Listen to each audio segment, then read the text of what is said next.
can't think of anything funny to start this video.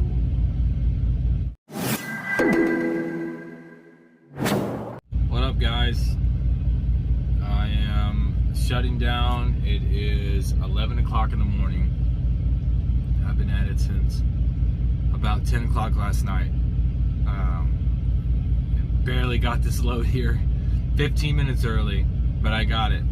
And then I asked them to go ahead and try to send me to close to home so I could take a couple days at home.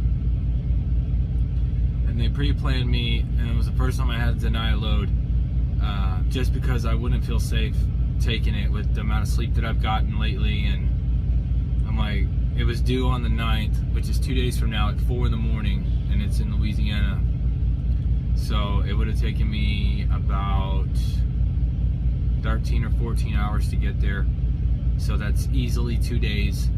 That means I'm still in the, I was in the middle of taking a split, which really isn't a split because I only have like 3 hours left on my clock for the day.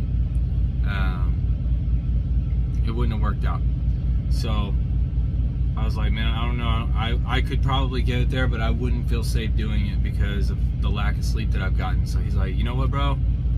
Go ahead and go to a truck stop and take your 10. Just go to sleep, get some rest. He's like, you've been busting ass, man. So that's what I'm doing. I'm here. I just got some food. I'm gonna eat. The Wi-Fi here actually is premium. I'm at like 7 to 8 megs a second, which is, it's okay, and it's been holding up. So I got all my games queued up to download on my laptop and updates and everything to get it all done because I don't want to use my hotspot. I don't have 30 gigs to use. Excuse me. One other update before I get on to the topic of this video. Basically, old dude that I said I was only going to give credit to one time, he's taken all my videos off of his channel, and my strike did go through. So maybe next time talk with somebody before you want to try and measure dicks, you know what I'm saying, and be like an asshole and try to fuck up somebody's life because you're not following the rules. So I hope his channel gets taken fucking down. It barely is barely taking off, but it's more the principle of the matter. It's more of the fact that just because you got a voice don't mean it's worth the shit. So before I get heated, let's move on. I wanted to tell a story, and this inspired me. Country trucker Brad. I was talking with JDQ on the phone this morning. I say this morning, it was like 10, 11 o'clock at night. I think up into midnight, and I talked to Country trucker Brad. I believe that's his name. I'll link his channel below. He had told me a story about his TNT training, and I didn't realize he had a YouTube channel. So he started telling his story and stuff, and it was very intriguing, and it got me interested in like wanting to hear y'all's stories. What kind of horror stories do you have with training? What kind of horror stories do you have at truck stops? Like, what's the craziest thing you've seen? In the comments, if you feel like typing it out, I'll make another video later on, and I'll pick out some of the favorites amongst you guys, so those of you that go, and feel free to go through the comments and read through them and find your favorites, and then we'll talk about them on the next video. That involves, you know, free time and not really any kind of topic. It's just kind of like filler, stuff to talk about, stuff that's fun, funny stories, crazy stories, anything like that. So if those of you that haven't watched through all my videos, I think it's my second video, my 240-hour experience at the very end, and it's like a 2-hour video, so I don't expect everybody or anybody to watch the whole thing. I have a story about how my night went, and it was like that night, when it happened. I am done with my 240-hour driving with my trainer, my second trainer. Other than the fact that I wanted to physically fight this man every other day, but didn't, because I was afraid I'd kill him because he was an old man.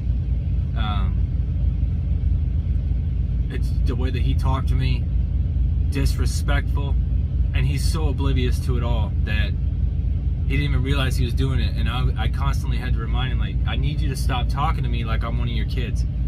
Because I'm a grown-ass fucking man, okay?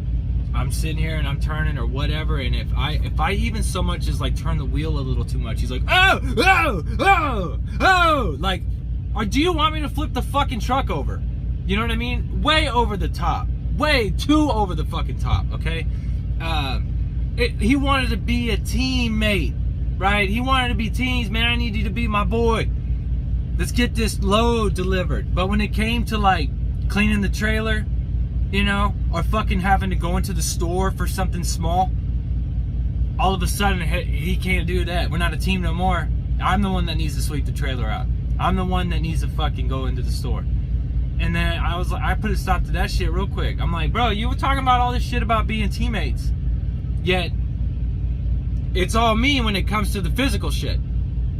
Going in and dealing with the receivers. And it's like, dude, I got it after the first fucking time. Let's share the load now. Let's treat this like a team truck. Like, I know what the fuck I'm doing. It's evident. And you've signed off on that already. So let's be a team. Let's work as a team. Not me do all the fucking work and then all you got to do is drive. So all that motherfucker was good for was driving. And that's the only reason he's still training to this day is because he's fucking helpless. So needless to say, let's go on to the horror story. I say it's a horse. It to me, I mean, if this is the worst that I gotta worry about, then I think I'm pretty fine. But so I've been on this man's truck for like 3 weeks, right? I'm trying to finish out my training. My first trainer was an East Coast dedicated, and if you are with Stevens, you do 240 hours. You have to get 2 mountain passes, either 2 West Coast mountain passes or 1 East Coast and 1 West Coast mountain pass. You also have to bump a Northeast dock. So New Jersey, New York, Boston, any of those really fucked up places nobody wants to go to, you gotta drive through there and you gotta bump the dock, meaning you just gotta back up to a dock door at a shipper or receiver. And once that happens, you pass that checklist, you check that off the checklist, and then you move on. And then of course you gotta get 240 hours. Doesn't matter how many miles you get, doesn't matter if you're stuck in traffic, as long as you're in driving, as long as you hit 240 hours, you got enough experience. And that's roughly, you can knock that out in maybe 5 weeks if you run your clock correctly. Which this man didn't know how to run my clock, even though he's been training for fucking 8 years. So, that or he just didn't care. Because really it was money, That's all it is. And he didn't have to get out of the truck as much to do shit. Unhook the trailer, hook the trailer up, you know, drop the trailer, fucking sweep the trailer, fucking whatever. So, we're getting ready to be done, right? I'd take my 70 down to like 1 minute, and we stop on an on-ramp and we swap out.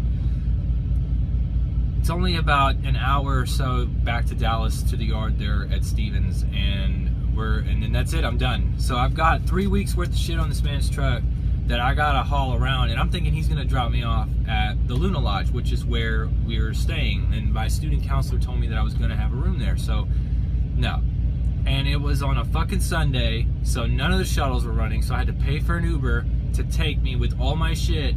And so I'm standing on the corner of the fucking street outside of Stevens Transport, where on multiple occasions, the apartment complex across the street, gunfire has been heard countless times, multiple times a night, okay? So I'm standing here with all my shit, right? My laptop, switch, I got an air fryer that was just given to me. Like, I'm expecting to get fucking robbed out here, okay? But before all that happens, we pull up to Stevens Transport to go into the gate, and he's like, I have to piss. Can you handle this? I'm gonna go in the back. Can you handle this? You know, give him the mileage and whatever the fuck else we need to do to check in. And I'm gonna go back and piss. And as I come over to sit down in the seat, as I'm letting off the weight of my legs to just plop on the seat so I can talk to this guy, he's like, if I hadn't already pissed myself. As I sit in the seat, I feel this warm sensation on my fucking ass, okay? And I audibly go, oh! Like, oh! And I like, you know, what the fuck? So yeah, he pissed in the fucking seat because he couldn't hold it. I'm like, how do you not know if you pissed your pants, bro? So that it's all on the seat, it's all on my ass, it's seeped into my fucking pants, okay?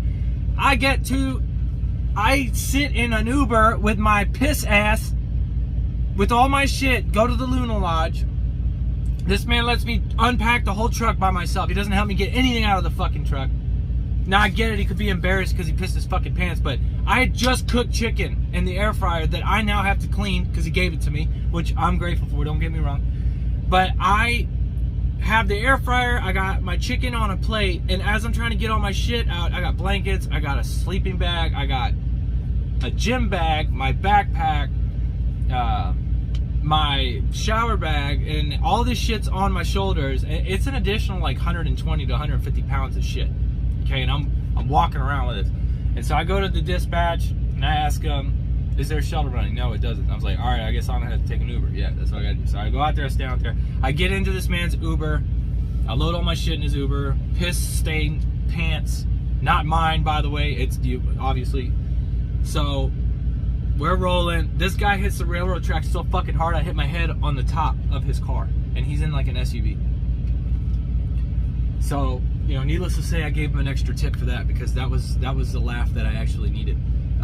After I thought, you know, after I knew I wasn't gonna die, because he kind of almost lost control after that. What the fuck's your hurry, dude?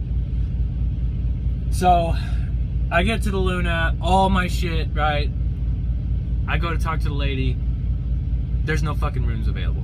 I'm like, my student counselor told me there would be a room for me. She knew I was coming back today. Granted, the lobby's fixing to fucking close, so I barely made it in time. Well, needless to say, I got a room anyway. She's like, can you walk to the budget? Which is across the fucking highway. I'm like, I just paid for an Uber to come here. And I've got a lot of, do you not see all the stuff that I have on me? You want me to walk at 1 in the morning, or whatever fucking time it was, across the highway, in the middle of the night, in fucking Ghetto town, as a scrawny fucking white guy, with all my shit, and go see if I can get a room at the fucking budget? I'm like, I'm gonna sleep in here, on this couch, if I can get a room here, because I'm not hauling this shit anywhere else. So luckily, they gave me like the only room at the Luna Lodge that had a single bed. So it ended up working out for that, but I had 7 hours before my grad class that same morning. Oh yeah, if you wear a tank top, seatbelt's gonna rub all up on you, dude. This shit's irritating. But that's one of my stories there. I was just happy to be off that man's truck. I wasn't even mad. I'm thinking about it now. It kind of pisses me off, but like, I was so ready to be off his truck because I could not fucking stand him. But I had that mission, right? Like I said, I will continue driving. I don't care if this guy is doing heroin in the seat next to me, or fucking in the berth with a hooker while I'm driving. I'm getting my hours. Like, I need to get rolling. I need to get my hours so I can start making some money. So even though I physically wanted to harm this man every other day, I still got through it. And here I am now, making great money with the company that I'm with, not Stevens. And I'd mentioned their name, but I've cursed so much in here, I don't want to get scolded again. So, but yeah, so I would like to hear y'all stories. I want to read about y'all stories. If y'all got videos about it, now Country Trucker Brad has a video that I'm gonna link below of his TNT experience, and it's way better than mine. That one little hiccup that I had with my trainer, amongst other things. I could get into a lot more details about how fucked up that situation was, but his video is about half an hour long, but it's packed full of shit. And whenever I heard him explain it to me over the phone, like when I talked to him on the phone, he had a lot more details. So there's a couple of little things missing, but it's still very intriguing and engaging. And then what he didn't realize is, like, so JDQ and me are on the phone, and he calls in and we three-way. JDQ likes the three-way or four-way, or like to basically just have a conference call, and we're all just kind of talking and shit, and it's cool, you know, especially when like my wife's asleep and shit and I ain't got anybody to talk to, and we usually run at night. It seems like lately I've been running nights. And I started explaining to Brad and JDQ, I was like, yeah, man, I'm making this much money now. And then he goes, hold on, are you TruckerDude, Brent? And I go, yeah. And he fucking flips out. And he's like, JDQ, what the fuck? This man deserves a better introduction than what you gave him. And JDQ's like, he's like, bro, I told you he's an ex-Stevens driver and he works with us now. And his name is Brent. Like, that wasn't enough? He's like, no, I just thought it was like, Brent seems like a common name. You need to give this man a better introduction. And yeah, I felt cool. But I'm like, man, you know, so many, when I met people at Stevens, when I only had like 200 or 300 subs, they would flip out. And it's like, I don't get it, you know. I met Eric from Driver Lineup. You know, I wasn't starstruck, you know, like, it was cool. Don't get me wrong, the aftermath of it, it might have seemed like I was, but it's like, no, that's cool. We have the same general interest. We vibe. We're friendly to each other. We're friends. You know, it works out. It's cool, but I don't think I'll ever get used to people being starstruck meeting me. So the fact that people are so adamant about me being their trainer is still something that I'm gonna have to get used to. So anyways, I'm gonna eat my food, even though this is supposed to be downloading fast. It's still fucking gonna take forever, but whatever. I'm at 16 minutes. So yeah, drop y'all stories down below. I'm gonna, like I said, I'll put his YouTube video link in my description. And I would love to hear about y'all's horror stories, your training stories, like crazy moments, whatever. And if you want to be detailed, I'm going to snip those comments out and I'm going to put them in the video while I read it. So it's like, I'm going to make it a thing, like talk about stories. And I mean, you guys that watch my channel regularly will have already known what stories they are, but I guess it'd be like a reaction video or some shit. I don't know. It's just filler content while I'm sitting here trying to figure out where I'm going next or what I'm going to film next. It's just something to help keep the content flowing. So anyways, remember, just ladies, love it, hate it, fucking ready. Take care, and I'll see you on another time.